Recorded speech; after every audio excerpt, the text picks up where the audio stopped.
Hello friends, welcome to our channel Electromer. In this video, we are going to learn about nodal voltage analysis under DC circuit theory. So this is our 7th video on this playlist. Nodal voltage analysis. Nodal voltage analysis complements the previous mesh analysis. It is equally powerful and based on the same concept of matrix analysis. As its name implies, the nodal voltage analysis uses the nodal equations of Kirchhoff's first law. Kirchhoff's first law is Kirchhoff's current law, which another way we can tell as KCL, to find the voltage potentials around the circuit.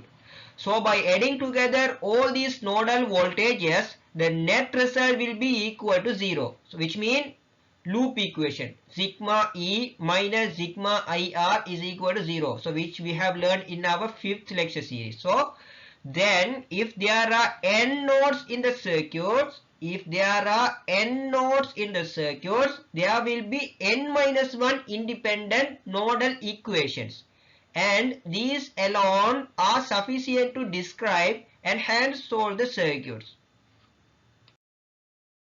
So now we are going to apply the nodal voltage analysis for this circuit. So in this circuit there are two voltage sources, 10 voltage and 20 voltage batteries are connected here, and the current flowing through the circuits are I1, I2 and I3. Here the I1 is passing through this path, I2 is passing through this path, then I1 and I2 are adding together and leaving this path, leaving to point VB to point T.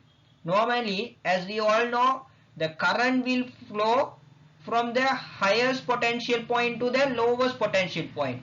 So here for the first step I am going to apply the KCL for this equation for this circuit. So if I apply the KCL for this circuit, first I have to select the node. So for that I am going to consider the common node here. At this node I1 is coming towards the node and I2 is even coming towards the node, but I3 is leaving away from the node. Therefore, according to the Kirchhoff's current law or KCL, as we learned in our previous lecture video, here the KCL I1 plus I2 will be equal to I3. Then for this I1, now we can apply we can take another equation using Ohm's law.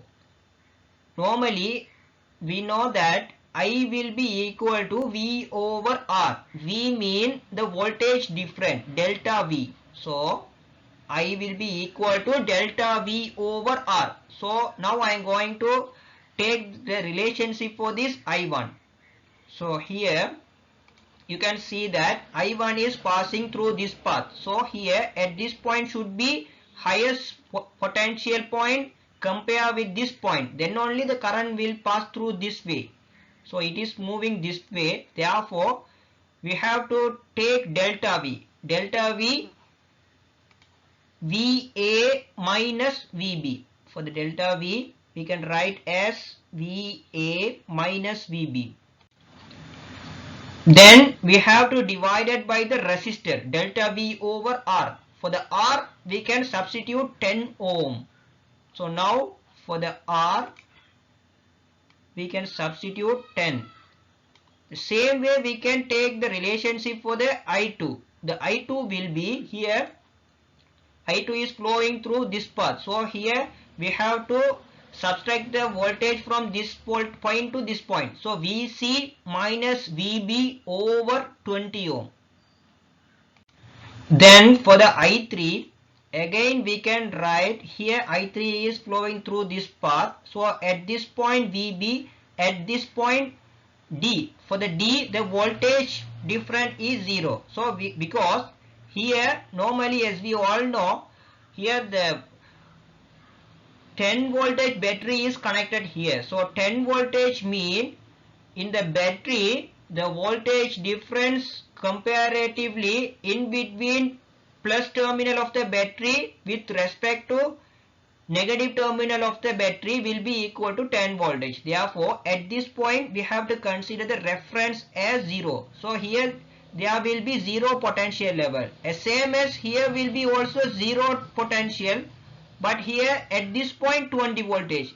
At this point there will be 10 voltage.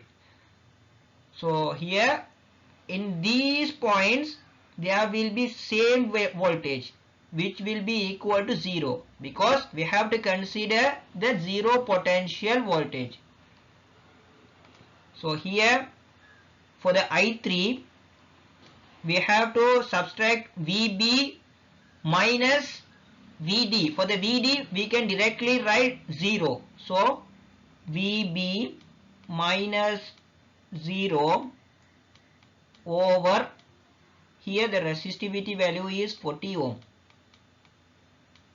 Furthermore, here we can take another relationship is, so here as I said earlier, at this point VA will be 10 voltage, at this point VC will be 20 voltage. So therefore now again we can substitute for the VA into 10 voltage. For the VB we can substitute the value of 20 voltage. Now I am going to substitute these two values for this equation. So again we can write here for the VA I am going to substitute the value 10 minus VB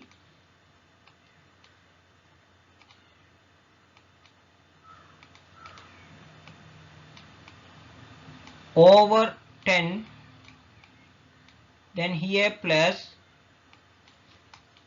for the VC we can substitute 20 minus, for the VB we don't know the value of VB, over 20 equal to VB over 40. Now we can get the equation for VB. Then if we solve this equation, we will get the VB will be equal to 80 over 7 voltage. So if we solve this equation, we will get the VB. The value of VB will be equal to 80 over 7 voltage.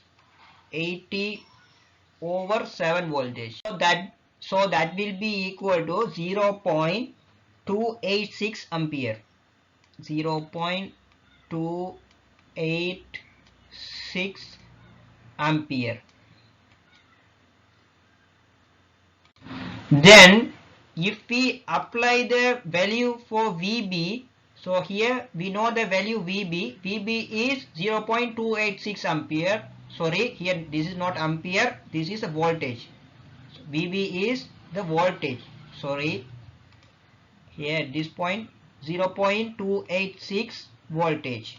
So now if we apply this value for this equation, here we can take I1, and if I apply here VC we know 20 voltage minus VB also we have found here 0.286 over 20. So that will be equal to the value of I2. Here VB, here we know VB 0.286 voltage divided by 40, that will be equal to current I3. So from this way we can find I1, I2, I3 very quickly. So this is very easy compared with this KCL or KVL or other equation. So here we are using mesh analysis and nodal analysis for the complex circuit to get the answer more easier or more quickly.